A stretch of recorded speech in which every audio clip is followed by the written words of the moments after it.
신약성경 246면입니다.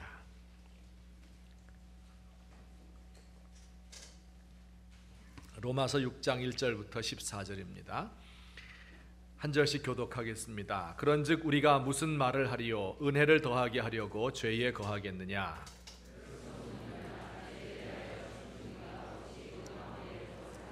무릇 그리스도 예수와 합하여 세례를 받은 우리는 그의 죽으심과 합하여 세례를 받은 줄을 알지 못하느냐?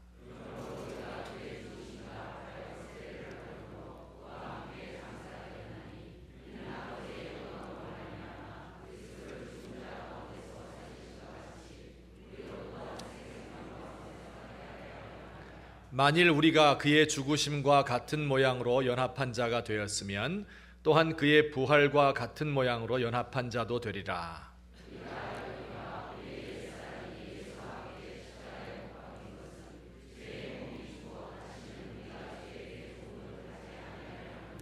이는 죽은 자가 죄에서 벗어나 의롭다 하심을 얻었음이라.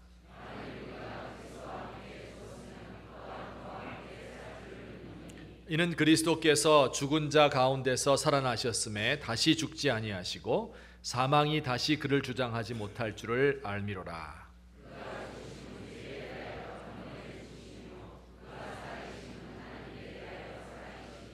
이와 같이 너희도 너희 자신을 죄에 대하여는 죽은 자요 그리스도 예수 안에서 하나님께 대하여는 살아있는 자로 여길지어다.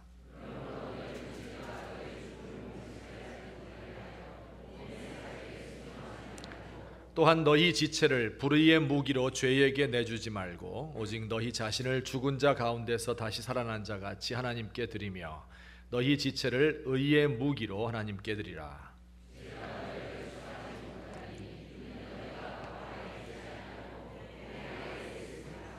아멘. 우리 지난 3주에 걸쳐서 로마서 6장 1절부터 14절을 본문으로 3번 설교를 했습니다. 오늘이 그 4번째 마지막 시간입니다. 우선 3주 전에는요, 세례를 받을 때 우리는 예수님과 우리 모든 성도가 하나가 된다, 예수님께 속하게 된다 하는 것을 말씀드렸습니다. 또 2주 전에는 예수님이 죽으신 것처럼 우리도 죄에 대하여 죽어야 된다, 이것은 곧 우리 몸의 욕망을 죽이는 것이다, 이렇게 말씀드렸습니다. 또 지난주에는 하나님께 대하여 새 생명을 가지고 살아있다는 것이 무슨 뜻인가, 하나님께서 부르실 때 그 부르심에 응답하는 사람이 살아있는 사람이다. 또 우리 자신을 하나님의 싸움을 위한 무기로 드리는 사람이 살아있는 사람이다 하는 것을 이야기했습니다. 자, 이렇게 이제 쭉 설교를 하고 성경을 여러 번 읽다 보면 아마 여러분 속에서 좀 의문이 드시는 분들도 있을 겁니다. 그 의문이 이제 제가 아주 오랫동안 가지고 있어서 고민을 하였고, 또 지금도 이 문제를 오해하는 그런 사람들이 많습니다. 그 내용이 뭔가 하면 4절에 보니까 또 다른 곳에서도 여러 번 말하죠. 그러므로 우리가 그의 죽으심과 합하여 세례를 받음으로 그와 함께 장사되었다, 그렇게 이야기했어요. 이미 죽었다는 거예요. 우리의 몸이 이미 죄악의 몸이 죽었다는 겁니다. 그런데 이미 죽었으면 뭘 또 죽이려고 할 필요가 있겠는가? 그렇지요? 그리스도와 합하여 세례를 받을 때 우리가 죽었다면 또 몸의 욕망을 죽일 필요가 없겠지요. 우리 몸의 욕망을 죽이기 위해 노력할 필요도 없고 우리 몸을 무기로 드리기 위해서 노력할 필요도 없지 않겠습니까? 이런 질문이 생긴 거예요. 어떤 사람들은 우리가 이미 예수님과 함께 죽었기 때문에 육신이 더 이상 죄를 짓지 않는다, 죽일 필요가 없다, 그렇게 주장하는 사람도 있어요. 죄를 짓고 있으면서도 죄 짓는 거 아니다, 죄가 없다고 이렇게 상상하는 겁니다. 회개할 필요도 없다고 이야기를 해요. 이런 사람들이 지금도 있습니다. 그들을 가리켜서 우리는 구원파다, 그렇게 이야기를 합니다. 옛날에는 권신찬파 이런 분이 있었고, 또 지금은 박옥수파가 유명한데 그들이 바로 오늘 이 성경에 근거한 거예요. 이미 죽으심과 합하여 세례를 받았는데 그와 함께 장사되어서 이미 죽은 사람인데 더 이상 죄 짓지 못한다 하는 그런 이야기를 하고 있습니다. 여러분 듣고 보니까 그런 질문이 좀 생기는 것을 느끼실 겁니다. 여러분 이 사람들이 꼭 읽어야 될 성경 구절이 있는데 그게 바로 11절 말씀이에요. 우리 11절을 다 같이 읽겠습니다. 시작. 이와 같이 너희도 죄에 대하여는 죽은 자요 그리스도 예수 안에서 하나님께 대하여는 살아있는 자로 여길지어다, 이렇게 되어 있어요. 아까 이미 죽었다고 이야기를 했는데 11절에서는 죽은 자로 또 하나님께 대해서는 살아있는 자로 여길지어다, 이래 되어 있어요. 그래서 참 이상한 생각이 들지요. 이미 죽었는데 뭘 또 살아있는 자로 죽은 자로 여기는가, 이런 질문이 우리에게 듭니다. 우리가 여기서 여긴다 라고 하는 단어를 정확하게 이해를 하게 되면 그러면 이 모든 의문이 사라지는 것을 알 수가 있어요. 우리말에 여긴다 하는 말은 아닌데 긴 것처럼 여기는 그런 경우도 있잖아요. 그런데 오늘 여기 말씀은 그런 뜻이 아니라 여기 여긴다 하는 말의 뜻은 깊이 생각한다, 숙고한다, 그런 뜻입니다. 그리고 그 말은 원래 계산한다 라는 단어에서 나왔습니다. 여러분 계산하는 거 뭔지 알지요? 어떤 사람이 가게를 열었는데 너무 돈을 잘 벌어요. 그래서 계산할 틈이 없어 자루에다가 쓸어 넣는 겁니다. 버는 족족. 일주일 지난 다음에 이제 이것을 다 꺼내서 계산을 하는 거예요. 그렇게 되면 참 좋겠죠. 여러분 계산하면 어때요? 계산한다고 해서 돈이 늘어나거나 혹은 줄어듭니까? 그렇지는 않죠. 하지만 계산을 통해서 내가 지금 무엇을 가지고 있는가 하는 것을 알게 되고 그것에 따라서 내가 결정을 할 수가 있게 돼요. 계산한다고 그래요. 예를 들어 제가 설명을 한 가지 드릴게요. 어떤 아이가, 가난한 불쌍한 아이가 있었습니다. 그의 부모가 일찍 죽었는데 그를 그의 숙모 집에다가 맡겼습니다. 어렸을 적에 숙모 집에 갔는데 그곳에서 눈칫밥을 얻어먹고 있는 거예요. 천덕꾸러기로 자랐습니다. 이 숙모가 이 아이를 잘 귀여워해주고 돌보아 준 것이 아니라 그를 미워하고 때리고 구박했습니다. 나중에 어느 정도 나이가 되었을 때 이 아이를 쫓아내야 되겠다, 길거리로 내보낼 수는 없으니까 기숙사 있는 학교로 보냈습니다. 그런데 그 학교는 돈 조금만 줘도 되고 그리고 아주 엄한 이런 잘못된 이런 학교인데 그리로 이 아이를 보내버렸습니다. 무슨 이야기예요? 혹시 아세요? 제인 에어 이야기입니다. 맞아요. 제인 에어라는 소설에 나오는 얘기예요.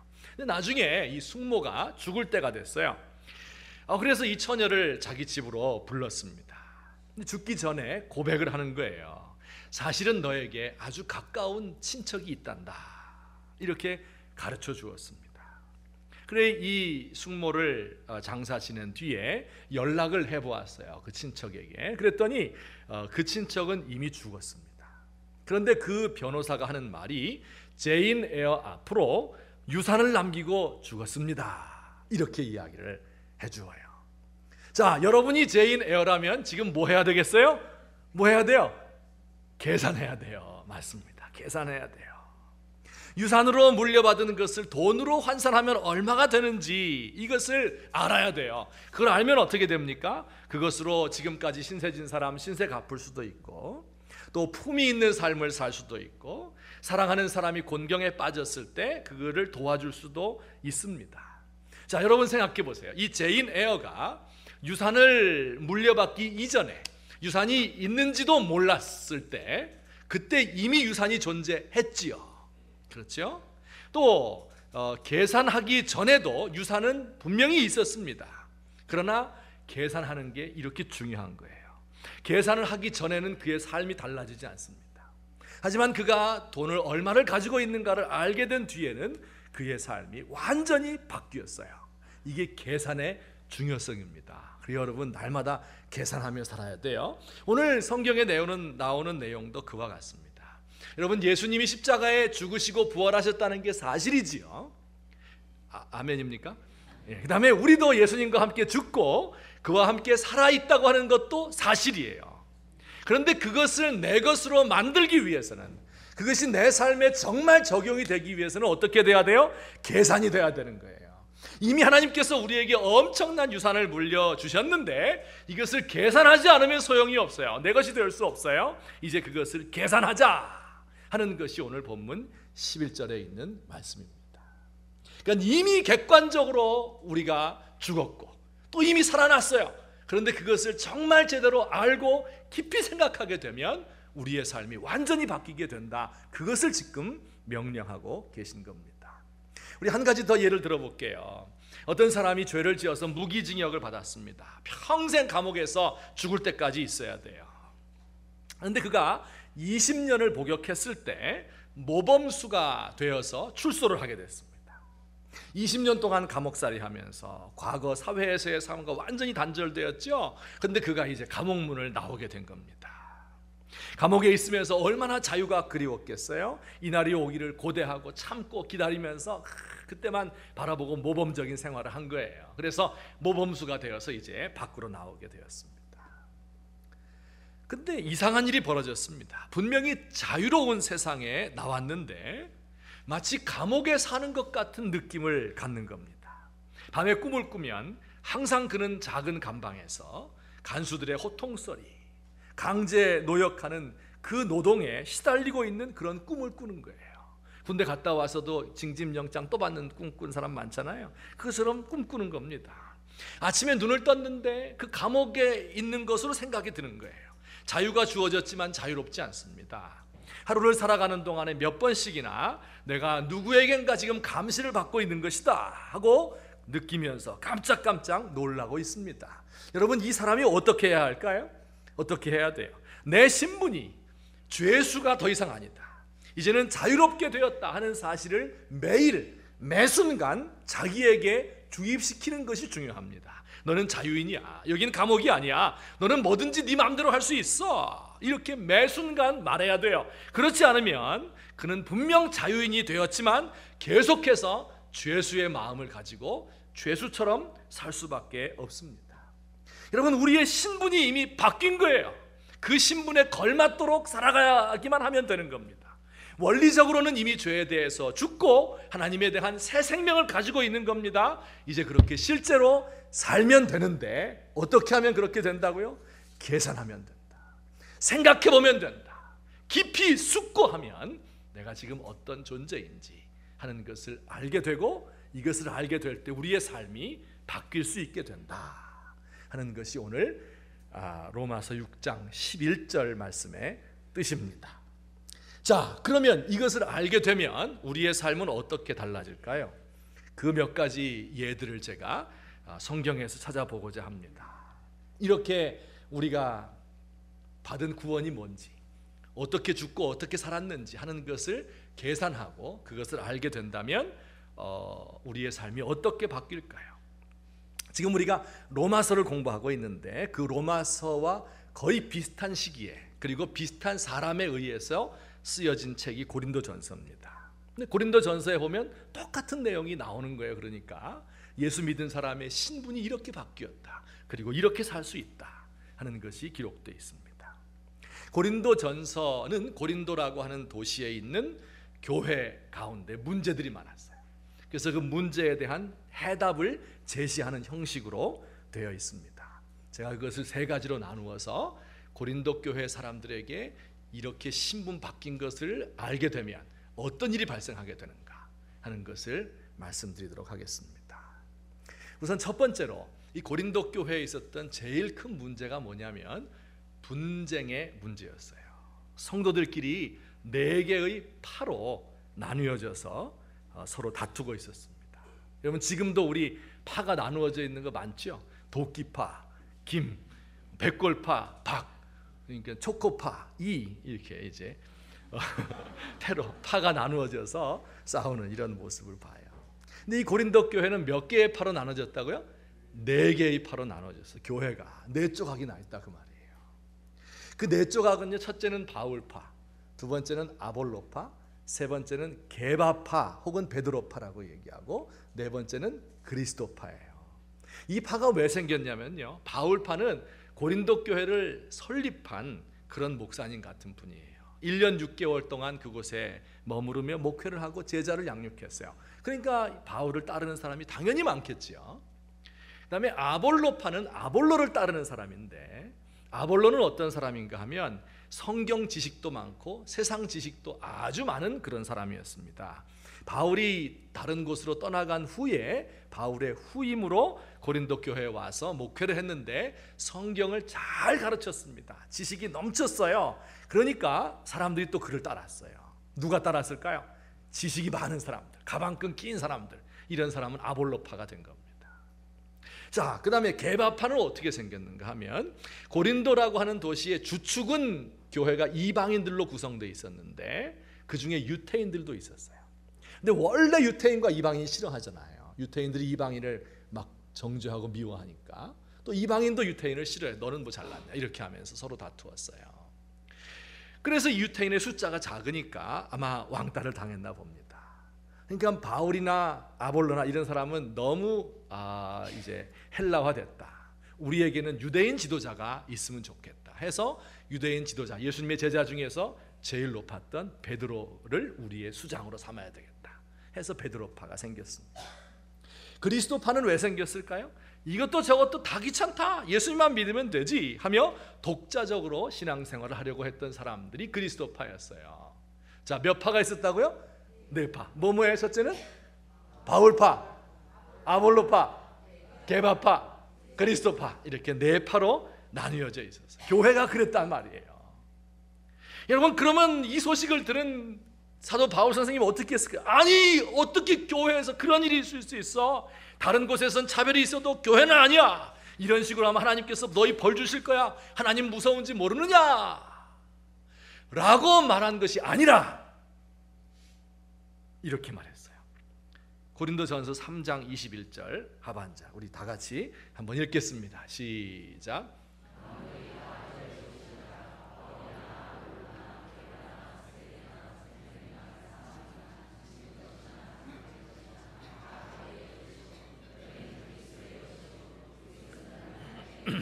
예, 이렇게 되어 있어요. 우리 화면을 한번 잘 보세요. 만물이 다 너희 것이다. 세계가 다 너희 것이다. 생명이나 사망도 너희 것이다. 너희 마음대로 할 수 있는 거다. 이제 지금 것이나 장래에 있을 영광이나 다 너희에게 주어진 것이다. 뭘로 주어졌어요? 유산으로 주어졌다는 거예요. 만물이 다 너희의 유산으로 주어졌다, 이렇게 얘기해요. 근데 그 유산의 목록 속에 뭐가 들어가 있나 잘 보세요. 뭐가 들어가 있어요? 바울과 아볼로와 게바가 유산의 목록 속에 들어가 있습니다. 이게 무슨 뜻입니까? 여러분, 우리는 이렇게 생각하는 거예요. 자, 보세요. 하나님이 제일 높으시지, 그죠? 그 다음에 하나님께서 누구를 세웠어요? 사도들을 세웠는데 그 사도 중에 왕이 누구예요? 베드로와 바울이 둘이 막상막하예요. 이 제일 높은 위대한 사도들입니다. 그리고 그 밑에 이제 2급, B급 사도들, 아볼로라든지 뭐 바나바라든지 뭐 마가라든지 이런 사람들이 있을 거예요. 그리고 그 밑에 이제 평신도들이 있다. 우리 대체로 그렇게 생각하지 않습니까? 근데 지금 이 말씀은 완전히 그 말씀과는, 그런 생각과는 정반대의 이야기입니다. 이들 위대한 지도자들이 다 고린도 사람들이 물려받은 유산이라는 거예요. 바울이나 베드로나 아볼로 같은 이런 훌륭한 위대한 사람들이 모두 이 평신도들을 섬기기 위해서 하나님이 보낸 일꾼들이고 심부름꾼이라는 거예요. 그래서 이들이 해야 될 일은 자기 편 사람을 모으는 것이 아니라 하나님과 하나님의 아들들인 성도들에게 충성하는 것, 이것이 이들이 해야 될 일이다, 이렇게 이야기를 하는 겁니다. 여러분, 물론 그들이 하나님의 일꾼 종으로서 그 권위를 가지고 말씀을 증거하지만, 그러나 바울이 능력이 있으면 얼마나 있겠느냐, 아볼로가 알면 얼마나 알겠습니까? 베드로가 예수님 수제자로서 공을 세웠으면 얼마나 세웠겠어요? 사도들이 희생을 했으면 얼마나 했겠습니까? 그들이 한 것 아무것도 아니요, 예수님께서 이 모든 것을 해주셨다는 겁니다. 여러분, 그것을 알라는 거예요. 여러분, 바울이나 아볼로나 게바나 이런 사람들이 너희가 추종해야 될 대상이 아니라는 겁니다. 이게 성경의 가르침이에요. 그들은 너희들을 돕기 위해서 보냄받은 심부름꾼에 불과하다. 여러분, 오늘 이 말씀이요, 얼마나 놀라운 통찰력을 우리에게 주고 있는지 모릅니다. 보세요. 인류가 만든 이 모든 분쟁, 분열, 이것 때문에 몸살을 앓고 있잖아요. 그 이유가 뭡니까? 물론 다른 여러 가지 이유들도 있지만 그 중에 가장 중요한 이유가요, 지도자들 때문에 생긴 겁니다. 보세요. 지도자를 중심으로 해서 파가 나누어지게 되어 있습니다. 이런 것 같아요. 사람들은요, 글쎄 마음이 굉장히 약해요. 모든 사람들이요. 그래서 이 험한 세상에서 자기의 삶을 지탱할 수 있는 자신이 많지 않습니다. 그래서 자기 몸을 누구에겐가 의탁하고 싶은 거예요. 그래서 두려움을 극복하고 싶어 하는 거예요. 그래서 택함 받은 사람들이 지도자들입니다. 그래서 많은 사람들이요, 내 자신을 그에게 의탁하는 거예요. 그 안에서 자기를 발견하려고 하는 거예요. 그런데 다른 사람이 그를 욕하는데 이것을 어떻게 견딜 수가 있습니까? 여러분, 우리 민족사도 마찬가지죠. 나는 박정희파다, 나는 노무현파다, 나는 김대중파다, 나는 이명박파다, 나눠져 있는 거예요. 이거 왜 그래요? 지도자를 중심으로 나눠져 있어요. 자, 그런데 오늘 성경이 뭐라고 이야기하는 거예요? 우리 예수 믿는 사람들은 그 하나하나가 다 소중하기 때문에 하나님께서 그 사람들에게 이 위대한 지도자들, 이 위대한 사람들을 다 선물로, 그들을 섬기는 사람으로, 유산으로 주셨다는 겁니다. 이것이 성경의 가르침이. 이렇게 될 때 그 지도자들을 따르고 좋아하는 것까지는 괜찮지만, 그러나 그들을 위해서 목숨을 걸지는 않습니다. 이걸 알게 될 때 세상에 분쟁이 없어지게 된다. 제가 어떤 분이 설교하는 것을 듣다가 정신이 번쩍 들었습니다.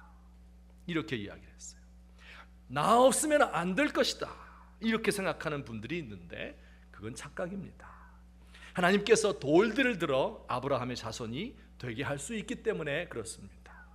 나 없으면 안 될 것이라고 생각하는 그 사람이 바로 없어져야 할 사람입니다. 이야, 그때 얼마나 제가 충격을 받았는지 몰라요.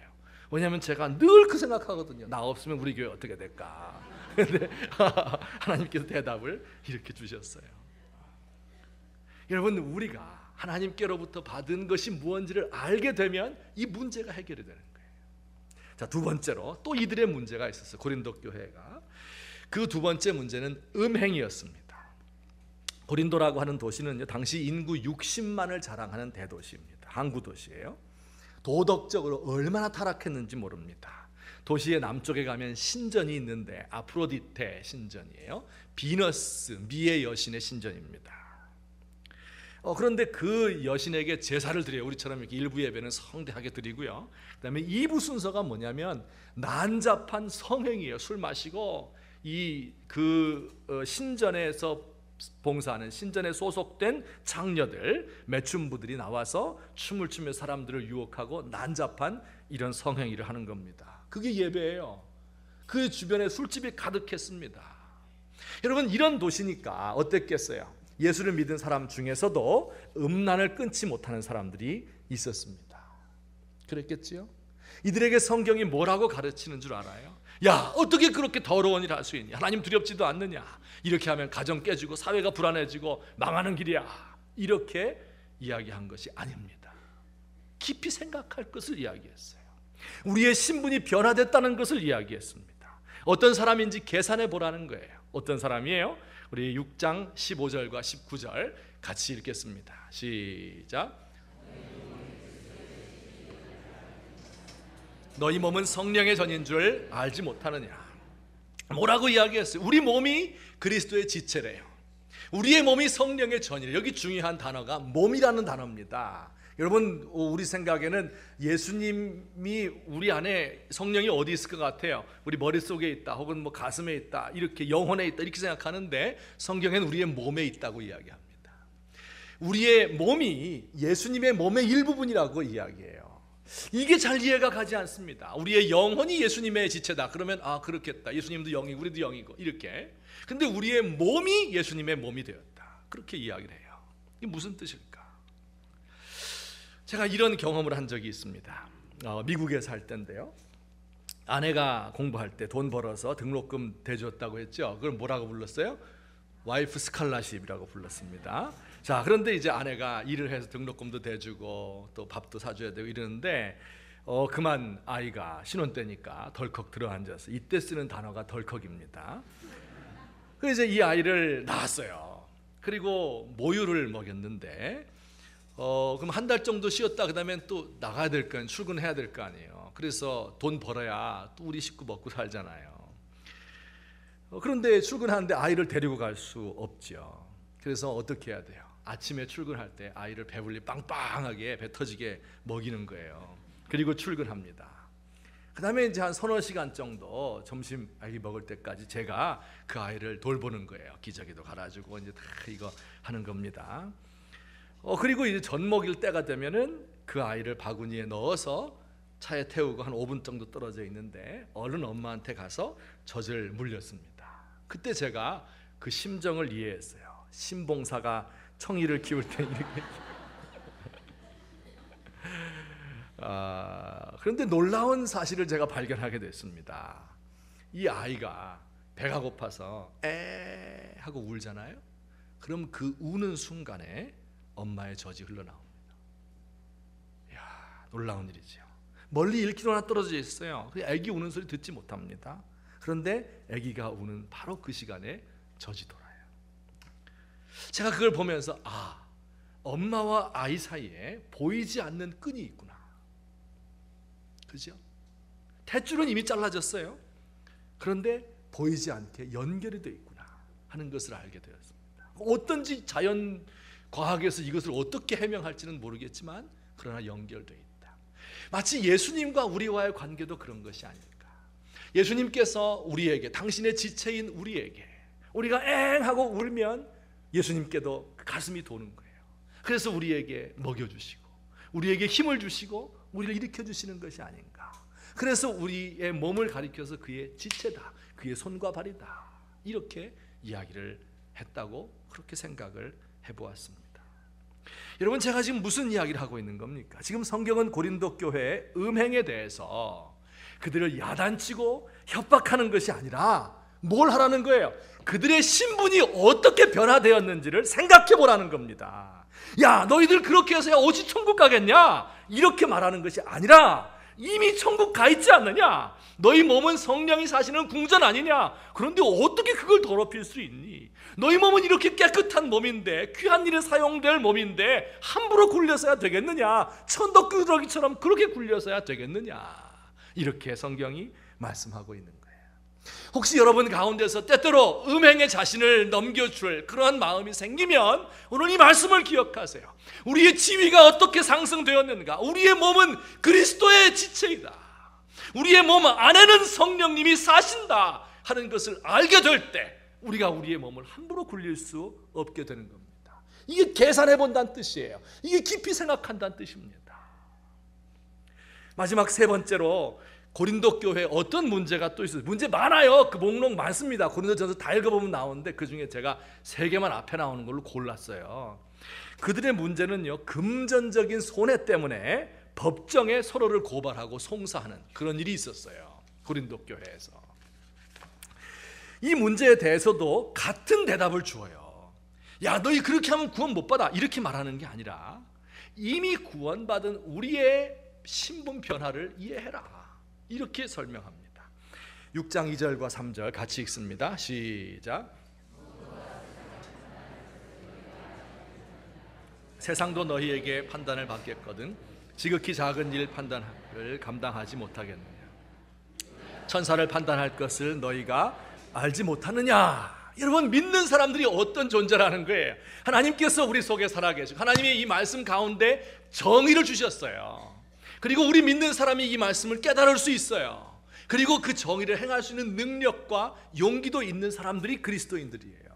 그러니까 그 그리스도인들이 세상에 사는 사람들을 책망하고 그들을 판단하고 그들을 재판해야 된다는 겁니다.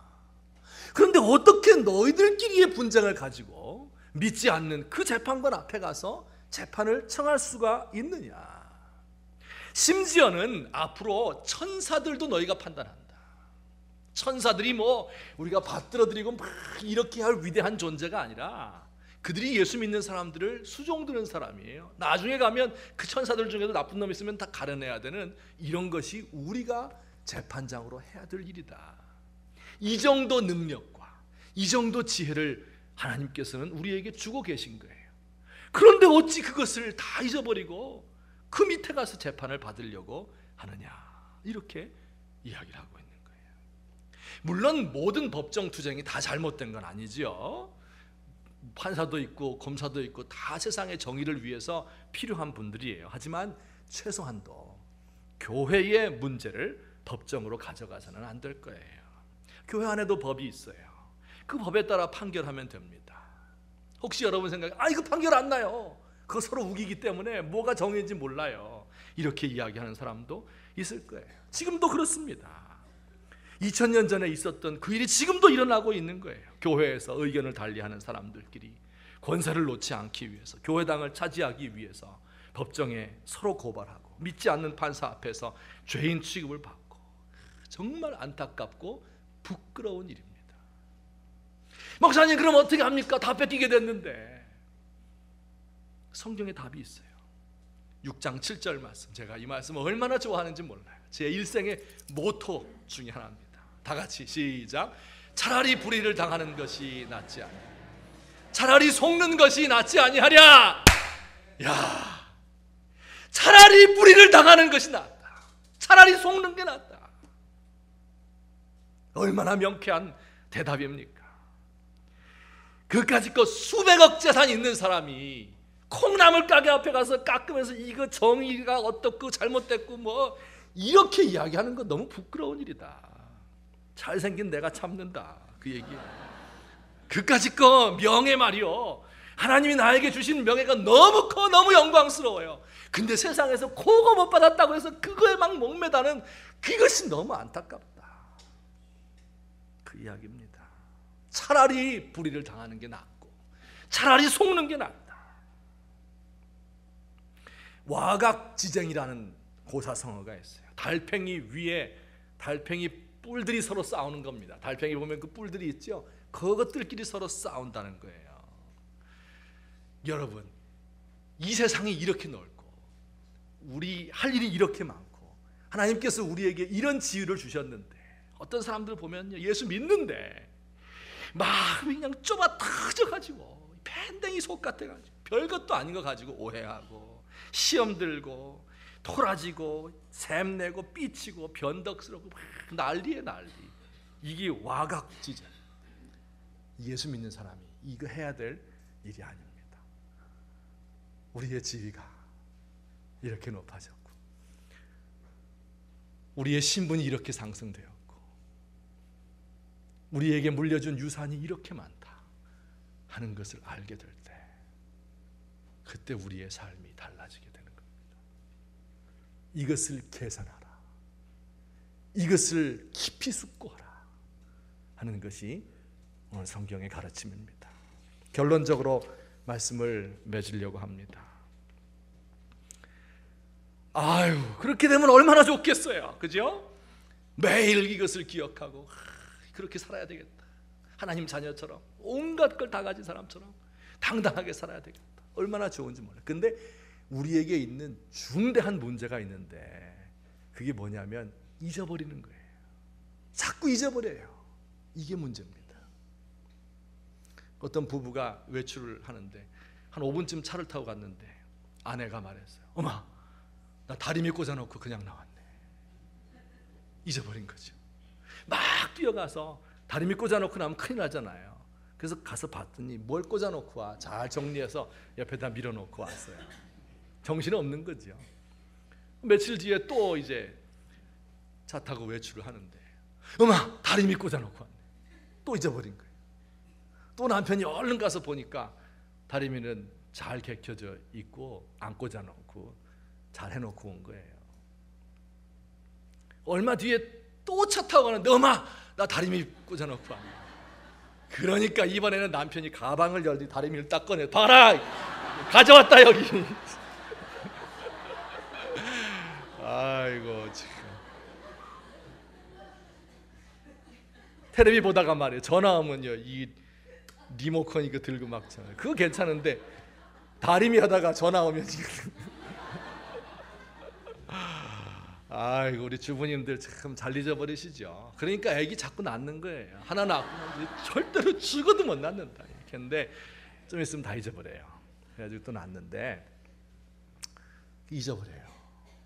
왜 잊어버릴까요? 살다 보면 잊어버려요. 살다 보면 교만해서 잊어버리기도 해요. 뭘 죽어 죽기는.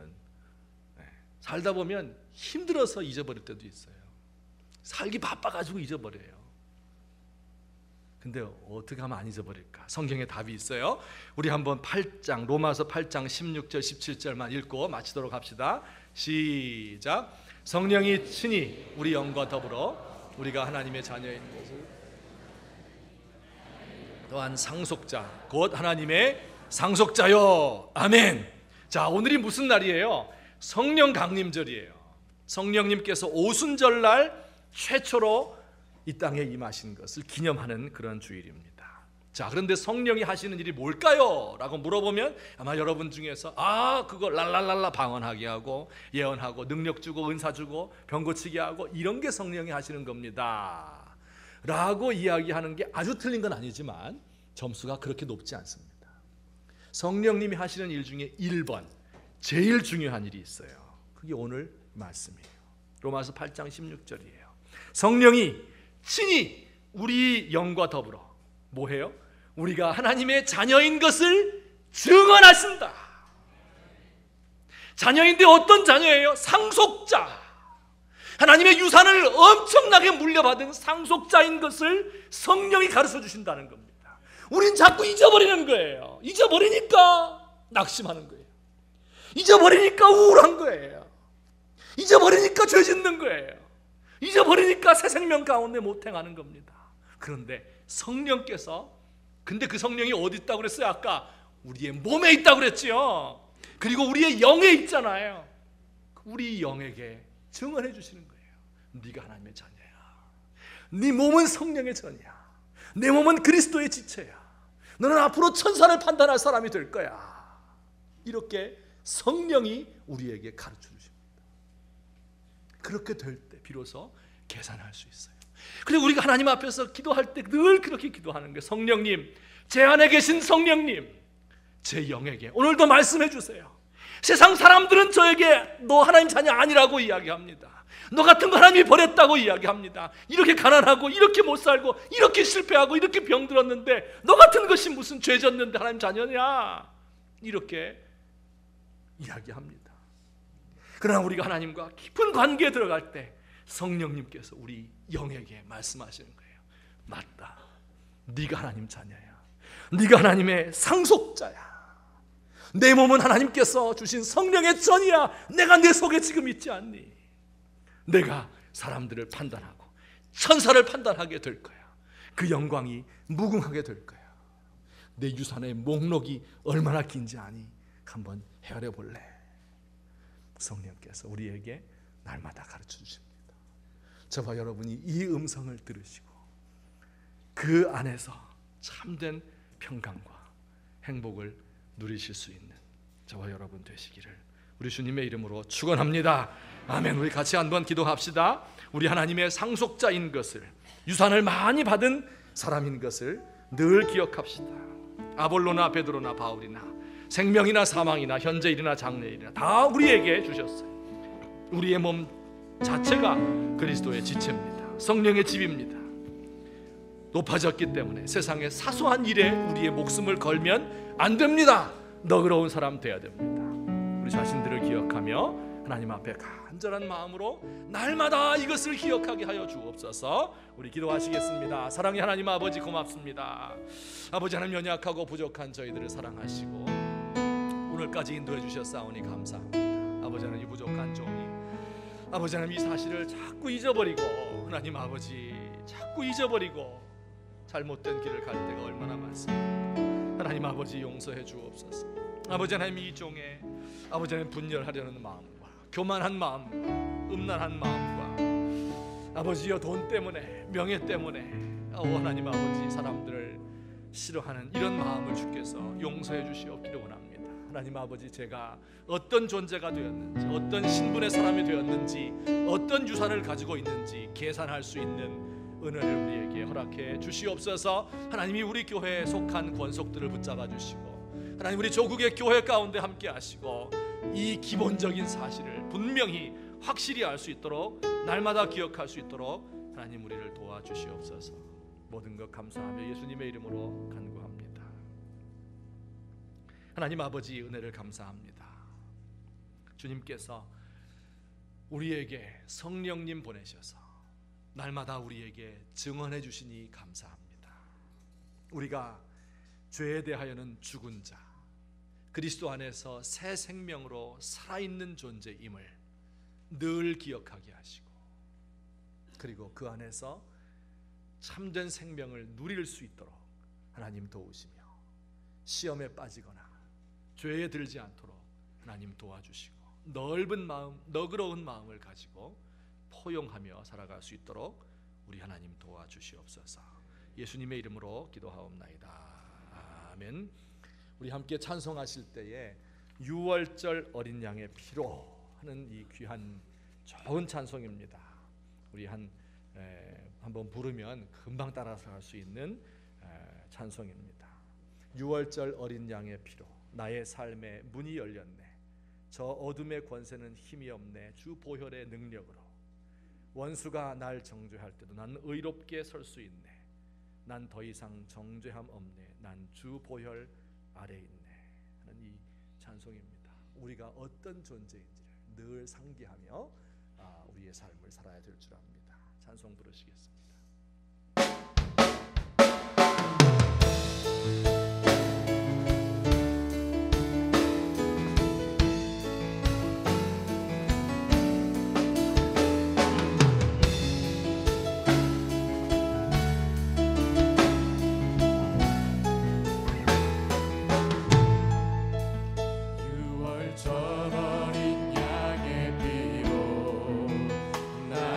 삶의 문이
사랑과 자비가 무한하신 우리 하나님, 우리 주님께서 당신의 피로 우리를 사셨기 때문에 당신이 십자가에서 죽으시고 부활하실 때에 우리의 영혼과 육신도 함께 죽고 함께 부활하였음을 분명히 믿습니다. 주님, 이 사실을 우리가 늘 기억할 수 있도록 성령님 우리에게 보내주심을 감사합니다.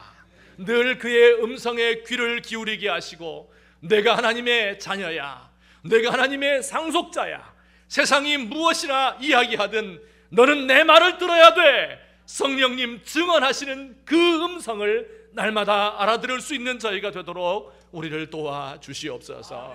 하나님, 이 세상 살아갈 때에 우리가 음행에 우리의 몸을 바치지 않도록 하나님 도와주시옵소서. 하나님, 우리의 지위가 얼마나 높아진 것을 알고 하나님 아버지여 사람들을 따라가지 않도록 하옵소서. 오 하나님 아버지여, 우리가 하나님 천사를 판단하는 이러한 사람인 줄로 알아서 세상의 작은 것에 우리가 넘어가지 않도록, 그곳에 우리의 목숨을 걸지 않도록 차라리 불의를 당하며 차라리 속는 것이 낫다고 하신 그 말씀을 기억하며 일평생 살 수 있도록 우리를 도우시옵소서. 이제는 우리 주 예수 그리스도의 은혜와 하나님 아버지의 사랑과 성령님의 교통하심이 오늘 이 시간 우리 주님 앞에 나와 경배 찬양하며 주님의 보혈 아래서 주님의 몸에 속한 주의 백성들, 또한 주께서 우리에게 남기신 그 모든 유산을 계산하고 우리의 변화된 신분을 마음속에 생각하며 일평생 살기로 결심하는 주의 사랑하는 백성들 머리 위에 지금부터 영원토록 함께 계실지어다. 아멘.